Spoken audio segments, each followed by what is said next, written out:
I'll just go back and forth, and then I have questions for both of you. So I'll start with Liz. Okay. When you first read Michael Smith's script or outline, what was the first thing you wanted to change about the character of Hekla? I think it was actually the conversation with Mary and or Tyler and Hekla. Right. I felt like I wanted Hekla to be firm, but I didn't want her to come off as, uncaring or mean.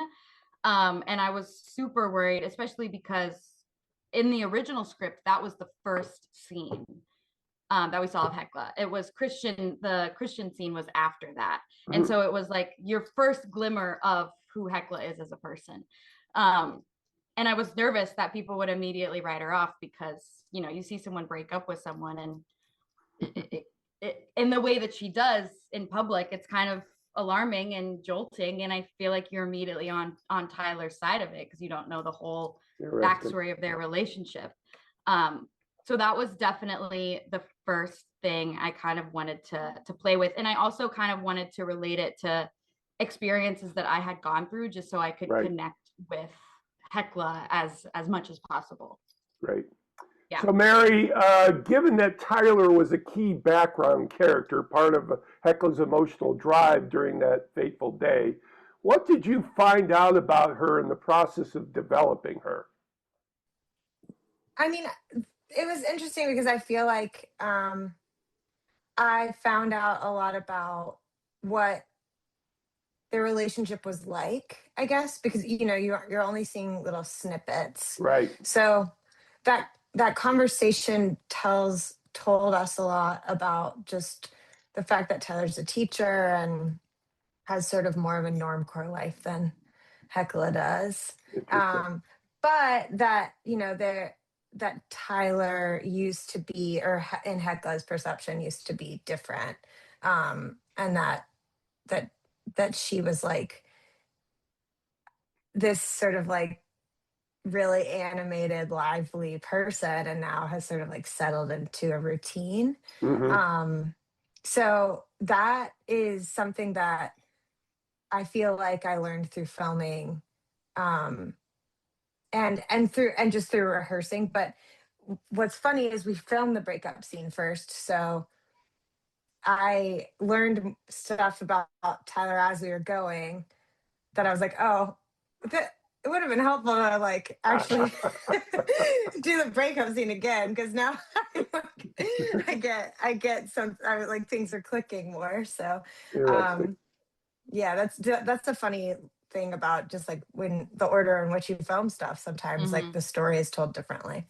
Interesting. So Liz, how much backstory did you give the character of Hekla in the time between her appearance as a college student and relative versus her maturity in Hekla, especially as you collaborated with Michael on the script? Definitely. Not only have I never written before, but I feel like writing something of your own and collaborating with someone are two specific things to learn.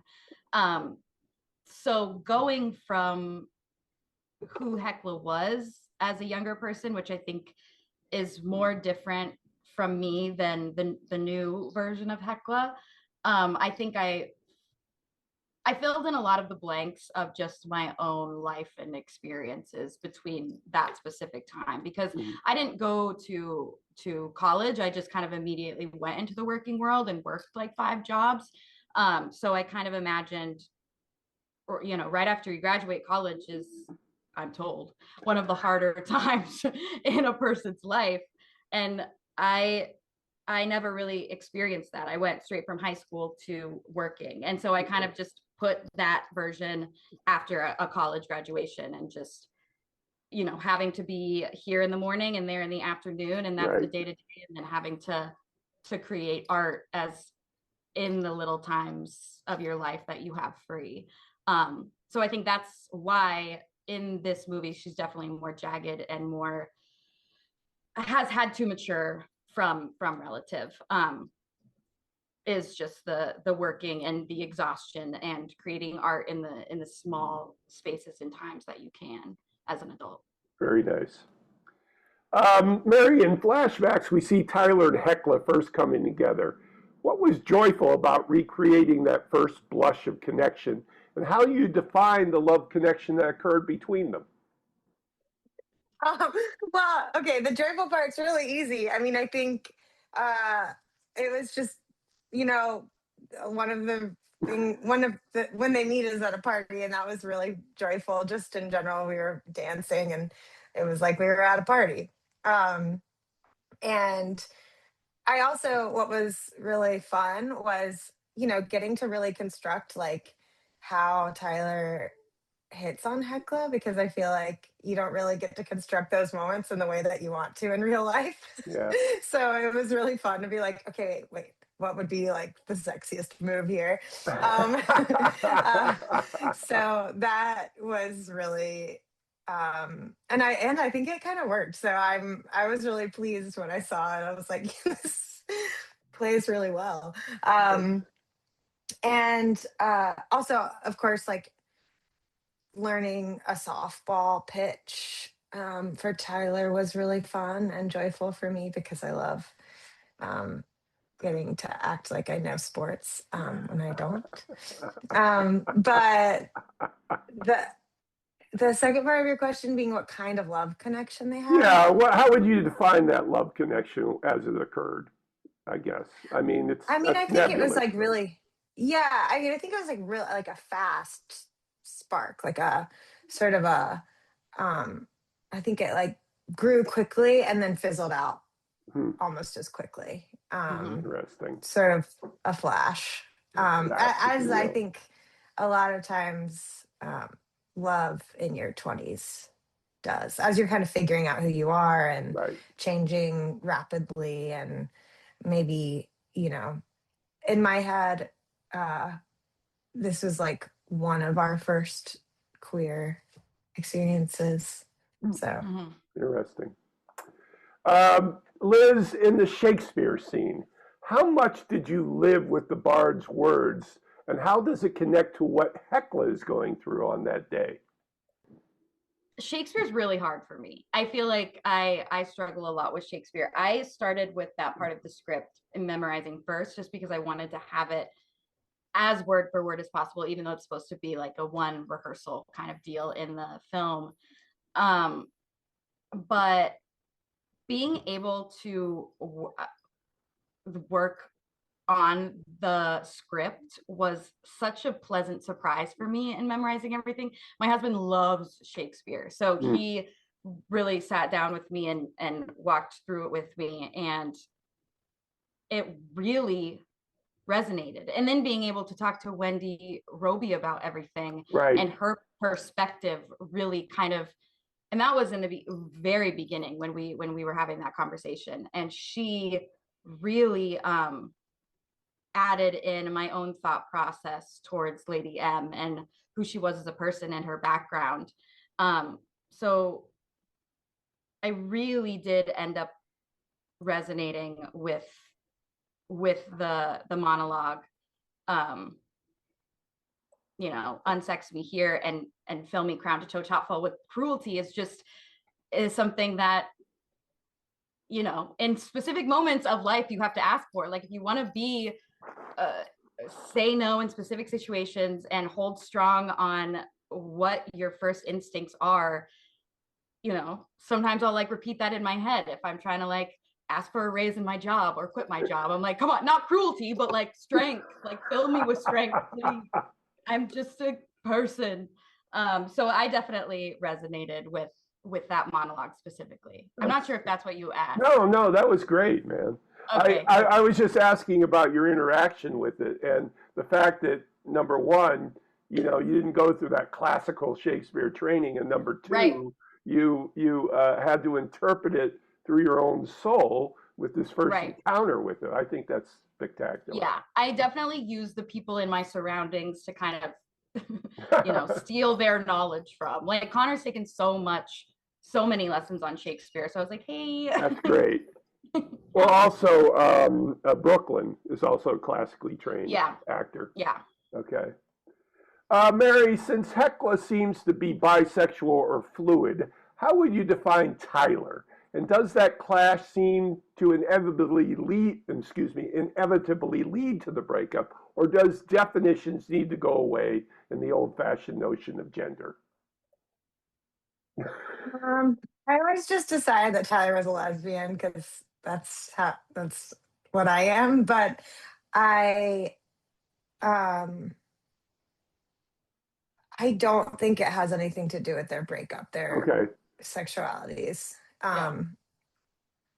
At least in my experience, and Liz, I'm curious what your thoughts are on this, but you know, when I mean, a relationship is a relationship, and I'm not saying like, oh, labels should go away. I think there's labels are really important Hmm. in helping people connect with their community, and like I feel like bisexuals just got visibility, so like to be like, stop saying you're bisexual again would be like kind of rude. Um, I, I feel like bisexuals have like had like 5 years where they're allowed to say they're bisexual and no one's questioning it. You had your time. It's so true. It's so true. That's so wild. So I feel like bisexuals should be allowed to be bisexual however long they want. But yeah, I really like it. Just doesn't. I was really nervous about that, like just as a person, me when I was coming out and I Right. first came out as bisexual. Hmm. I was really nervous that like I wouldn't be like accepted, or I wouldn't find like if I was interested in a lesbian, like that they wouldn't be interested in me because I wasn't like fully committed or something. But it's just that's just not how it works. Like your sexuality isn't your relationship. So Right. so I think it doesn't play like as a factor in my head. That's a beautiful modern, you really thought your about section. it. I love it. I mean, That's a good answer. yeah, it really was. Really was. Liz, in both Relative and Hekla, you have significant moments of performance that became a vital part of Hekla's truth. How close are you to the character of Hekla in finding your truth in performing?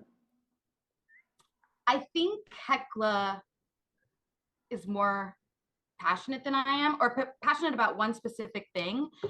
In both, I think in both movies, she says acting is my one true passion in life, and I love that. I think that is just having one singular passion is a gift in of itself. But I do find myself I have so many and I can't pick one, and I go in so many different directions. It's called being human.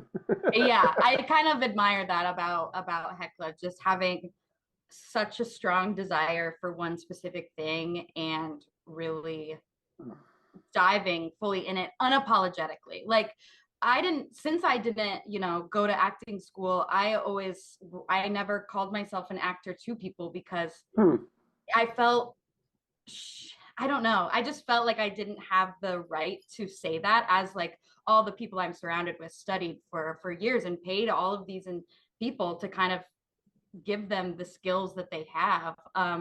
So I'm sure there's still people who would let you pay them. And it's true. And they got me. And you know what I have? I've been like, yeah, I gotta pay to call it. I've paid for so many classes. And now I'm like, yeah, I've paid for enough classes, I think. I'm in enough debt now. I think Hilarious. All right. Yeah. So these questions are to both of you, so you can trade off whoever wants to go first. So given that you both, I assume, have gone through breakups, what did you want to have in that breakup scene that came from your own experiences? I mean, I get dumped a lot, so Jesus. What is wrong with this world? it's true. But so I really did want to just be as true to that experience as possible in terms of like, I really didn't want Tyler to beg, but I did want Tyler to like make a case for what was there, which I do think she does. She makes a good point. Yeah, I mean, as good as you can make once the person's like already decided, you know. Yeah, yeah. um, and but I did want to like show the hurt that is there, um, because Tyler, I think, comes to this conversation expecting it to not be a breakup, and Hmm, so I wanted the kind of initial impact of that to hit with Tyler cool. because it is very, you know, it's a lot to take in at the very first moment when you hear this relationship is over. Oh my gosh, that's great. Yeah. Liz. Okay, I never really dated. I was a very against dating for a long time. So I had a good friend go through, she broke off an engagement and it was Ooh, like the hardest time of her life. And we had so many conversations about it. And I stole a lot of words from her mouth in writing some of those. She was at the Chicago premiere and she said to me, because I say it's the months leading up to it that was the hardest. And she was like, I said that. I was like, you did, in fact. That's crazy. So I definitely stole a lot of her heartbreak that's for interesting. Hecla's. All right. So give me an example of one of your best audition stories that you've had, and what was the result of that audition? Because I'm sure actors exchange this all the time. I would assume. I've done auditions too, so I know. But Yeah. I have one. It's not the best story, but I do remember it, and I get that secondhand embarrassment when I think back on it. I I was like 20 some early 20s, and I had fallen on my face, and I just had like scabs all over my face. And this was before COVID. So I had to go in, and it was for I think it was for Shakespeare. And I I tried to put makeup on the scabs. Ew, this sounds really gross. And it was. You know what it was. And I went to the audition. It felt fine. And I didn't think anything of it. But then I went to the bathroom after and I had blood dripping down my face from the scab. Was it for a dramatic role or? It was no, it was not. It was not dramatic. It was a comedy. I don't remember what it was for because I really blocked it out. But It would have been really cool if it was for someone like I really. know, like really hardcore. Yeah. Somebody like, wow, she really went method. Um, hilarious. but I think about that sometimes. That makes me feel a little sick. That was awesome. Try to beat that one, Mary. Okay. Well, I have one. Okay, so I got a call back for an episode of Chicago Med or one of the Mhm. Big Wolf shows. And it was to play a babysitter who was like freaking out because the kids that she was babysitting like impaled themselves on something. And so she's like talking to the firefighters. Um, Those so auditions are always, you just always have to like throw yourself against the wall and act like you're in yeah. pain. So it was a producer session, and I had like changed a flight to, I had paid like $200 or something to change my flight to not leave that day to go on vacation because I needed to go to this producer session. So I go out to Cinespace, and it's winter, and I walk into the producer session. There's like 8 or 9 producers there, all men, and then the casting director. And the camera is like really low and like small. And so I didn't understand like what the angle was at all. And as soon as I walk in, they're like, okay, Mary, and you're from, and I and just stopped, and you're from, like, wanted me to finish the sentence, and I didn't understand like Oh what no. kind of from he was. Like, I wasn't sure if he wanted me to say like what I'd been in or like where I live, or so I said, excuse me, and he was like, and you're from? like kind of like annoyed. And I was like, South Carolina? And he was like, oh, okay. So you were raised there? Almost like antagonistic, like I had done something wrong. And I was like, yes. He's like, okay, so you went to high school there. I was like, yeah. And then he was like, all right, whenever you're ready. And I was like, it was like some sort of Jedi mind trick where I like, I didn't understand the conversation that had just happened. So then I start, rather than like, the casting director had the first line. She was reading with me. She had the first line. I didn't wait. I just started improvising. I just started like saying words. He was like, whenever you're ready. And I was like, oh no. And I would just start just like not saying the script. And Hilarious. it was just really high stakes. And then I just completely biffed it. Biffed it? Is that whiffed it? You still go Anyway, to Dick Wolf shows and they're like, South Carolina. I'm sure. Here I'm comes sure. South Carolina. I'm sure. And the stakes felt so high because I'd paid already to change my flight. So I don't do that anymore for callbacks because that was horrible. But the end of this story is that my phone died after the audition and I had to get to the airport to O'Hare, but I had to go home to Uptown first. So I like had to do this whole trajectory up to my house to the airport.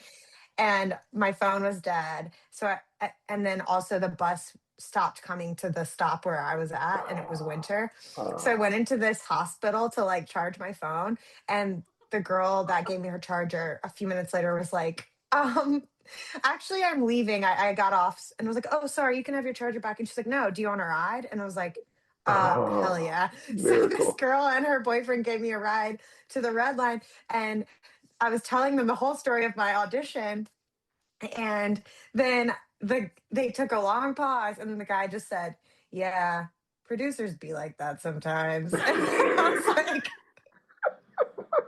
"Yeah, they do." It's actually so sweet. Are you still friends That's a with them? beautiful story. No, I'm Cute. not. I wonder where they I never are. saw them again. Even better. But they were really nice. Two great audition stories. Thank you. Okay. Finally, for both of you, what is the first thing you think about when you think about your love for acting and performing? I mean, just the people that I get to surround myself with. And I was the youngest growing up, and my siblings are so artistic, and we grew up in a small town in Iowa. And so I just felt like they were so different than the people I went to school with. And I just wanted to emulate them as a classic little sister.